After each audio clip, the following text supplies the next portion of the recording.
Hai guys, sebelum menonton video ini sampai habis, mari kita berikan aplaus dulu untuk pecatur Indonesia satu-satunya yang bermain di kejuaraan antar klub Eropa di kelompok wanita. Berikan aplaus untuk Iren Karisma Sukandar. Ya, saya sendiri sebagai atlet catur juga cukup salut dan mengangkat topi untuk apa yang dilakukan oleh Kak Iren karena dia bisa bermain di turnamen yang sangat prestisius. Ini turnamen antar klub catur Eropa dan Kak Iren bermain untuk klub Inggris yaitu Wood Green di unggulan ke-7 dan hebatnya dia bermain di papan 1 bersama dengan ya kalau kalian kenal Jovan Kahouska, kalau kalian nonton Champion Chess Tour itu salah satu komentator perempuan yang sering nongol di Chess 24. Nah teman-teman, sistem pertandingannya 7 babak dan ini dimainkan secara langsung di Austria dari tanggal 3 sampai 9 Oktober. Dengan format waktunya, kontrol waktu 90 menit untuk 40 langkah pertama dan ada bonus waktu 30 menit setelah langkah ke-40 dan setiap langkahnya ada bonus waktu 30 detik setiap langkahnya. Teman-teman, hadiahnya total 40.000 euro, 25.000 euro untuk di kelompok terbuka yang diisi oleh juara dunia catur Magnus Carlsen dan 15.000 total untuk kelompok klub catur wanita. Unggulan pertama di kelompok wanita itu klub yang diisi oleh mantan juara dunia catur dari Ukraina, Anna Muzychuk. Dan juga ada Antoniet Stevanova, pecatur kuat dari Bulgaria, juga ada Pia Kramling di situ. Sistem permainannya 4 lawan 4, teman-teman.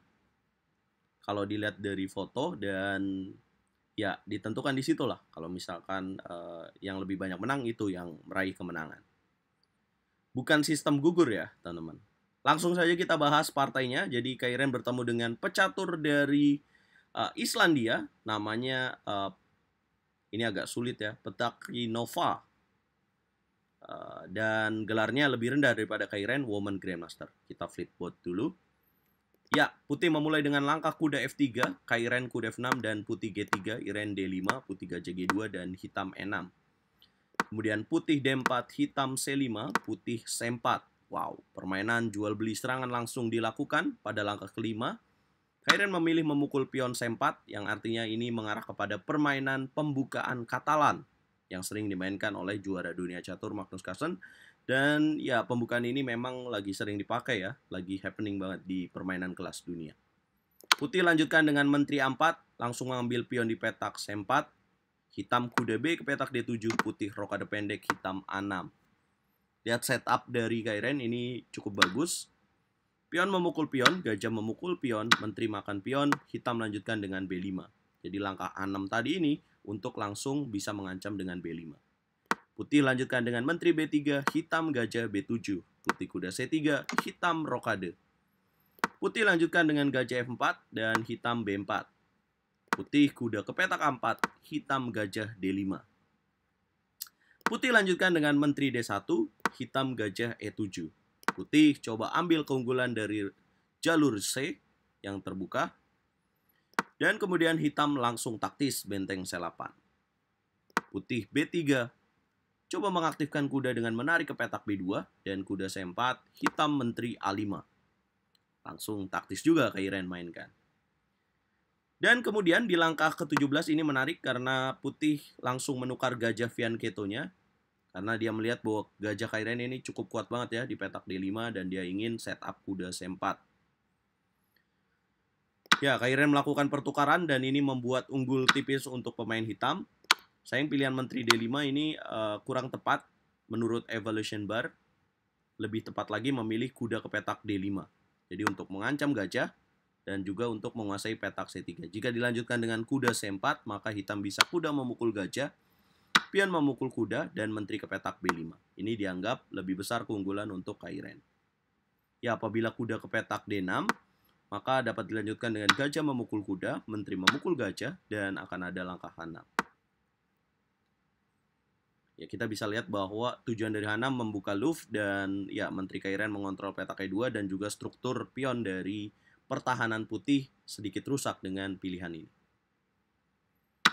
Ya, tapi langkah menteri D5 juga cukup bagus ya, teman-teman. Jadi intuisi pasti kalau kita lagi bertanding memilih untuk memplot menteri ke petak center. Karena di sini kurang bagus ya. Jadi centralization yang dilakukan oleh pemain hitam. Putih menutup dengan F3, Kairen langsung menyerang di langkah ke-19 dengan E5. Putih gajah E3, Kairen menyerbu lagi dengan kuda G4.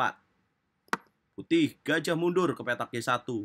Kairen benteng memukul benteng, menteri memukul benteng, dan gajah G5. Lihat, serangan bertubi-tubi dari Kairen. Nah, inilah mungkin ya kenapa Kairen bisa dipilih untuk membela klub catur Inggris. Karena permainannya juga yang sangat berkualitas. Setelah gajah G5, putih langsung menteri C4. Menteri memukul kuda, kemudian pion memukul kuda. Ya, memang teman-teman, kalau kalian berpikir di sini kuda ke petak E3 akan membuat hitam unggul, ini adalah langkah blunder. Kenapa? Karena putih akan lakukan gajah memukul kuda. Sementara menteri sedang beradu, menteri makan menteri, kuda memukul menteri, dan putih akan unggul 1 perwira. Sementara kalau kalian berpikir gajah E3, ya ini blunder ya, teman-teman. Menterinya akan hilang, guys. Ya, jadi apa yang dimainkan oleh International Master Iren Karisma Sukandar ini udah bagus banget. Menteri C4, menteri memukul kuda D2, dan putih pion memukul kuda. Hitam melanjutkan dengan kuda F6. Apakah gajahnya akan terkunci di sini? Apabila putih H4, maka hitam sudah menyiapkan langkah gajah E3, teman-teman. Jadi aman-aman saja. Putih lanjutkan dengan kuda C5, hitam H6 membuka loop. Putih kuda memukul pion, dan hitam kuda D5. Putih kuda C5, hitam benteng C8. Putih lanjutkan dengan menteri D3. Ini momen yang krusial di langkah ke-28 karena ini membuat Kairen unggul. Ya, Kairen menteri memukul menteri, kuda memukul menteri, dan sayang sekali bahwa pilihan yang lebih tepat harusnya di sini menjalankan langkah E4. Apabila putih kuda ke petak E5, maka dapat dilanjutkan dengan benteng C2. Ya, jika kuda memukul pion F7, maka akan ada benteng memukul pion E2, raja ke petak H1, akan ada kuda ke petak E3. Kairen dapat memanfaatkan pion promosi ini. Ya, tapi Kairen di sini memilih benteng ke petak C2 terlebih dahulu. Ini juga intuisi, teman-teman. Karena di sini apabila memukul pion E5, putih juga akan kehilangan 1 perwira. Nah, namun sayang di sini putih ada langkah raja ke petak F3 yang membuat posisi putih jadi lebih baik. Hitam melanjutkan dengan benteng memukul pion A2, putih kuda memukul pion E5, hitam benteng B2. Putih mainkan benteng A1 dengan ide memplot benteng ke petak A8, hitam benteng memukul pion skak. Unggul 1 pion. Sorry, sama ya, maksudnya unggul dari pion promosi ini. Dan kemudian putih raja G2, hitam benteng A3. Putih benteng D1, Kairen kuda E3. Ini sebenarnya langkah blunder ya dari benteng D1 karena ini membuat evolution bar-nya tinggi sekali keunggulan bagi Kairen. Dan Kairen juga menemukan langkah yang tepat. Gajah memukul kuda, gajah memukul jadi benteng memukul gajah dan kuda ke petak F3. Ini juga blunder kembali dilakukan oleh pemain putih. Kairen benteng memukul pion, putih raja F1. Namun sayang, Kairen memilih benteng C2. Jadi langkah yang paling tepat di sini bentengnya harus ditarik mundur. Apa tujuannya? Menjaga backrank dan ingin setup benteng B8, teman-teman. Jadi mendorong pion ini supaya menjadi kunci kemenangan. Jadi kalau misalkan kuda memukul gajah, pion memukul kuda, ini cara bagaimana hitam bisa menang. F6, apabila raja ke petak F3, maka dapat dilanjutkan dengan B3. Jadi kalau benteng B1, benteng B8. Begini cara hitam jika ingin menang.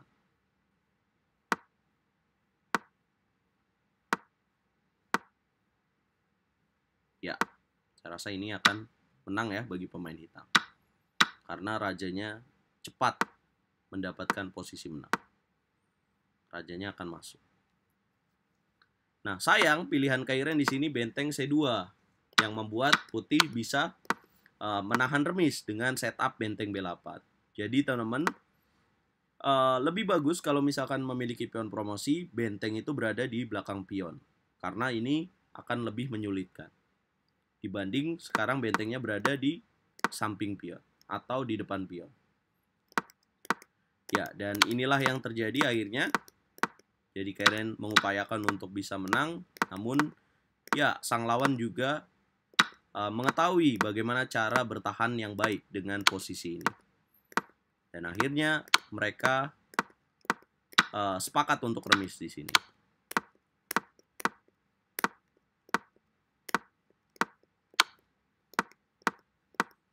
Ini sulit ya, dan memang ini remis. Ya, banyak faktor yang bisa mempengaruhi akurasi pemain. Ada juga faktor pressure, ada juga faktor kelelahan karena ini partai yang klasik, dan itulah yang bisa mempengaruhi akurasi langkah dari pemain. Apapun itu, kita perlu dukung Kairen karena masih ada 6 babak dan moga-moga Kairen bisa menjadi bisa menghasilkan permainan terbaik dan bisa memiliki poin yang tinggi di turnamen ini. Dan bisa membawa harum nama Indonesia pastinya. Sekarang aja udah membawa harum nama Indonesia, kalau tampil lebih baik lagi pasti akan membawa nama harum percaturan Indonesia. Kita ngobrol di kolom komentar, teman-teman. Jangan lupa saksikan perjuangan dari Kairen di YouTube RL Chess jam 7 malam, siaran live streamingnya. Dan jangan lupa bantu aku dengan cara like, share, komen, dan subscribe.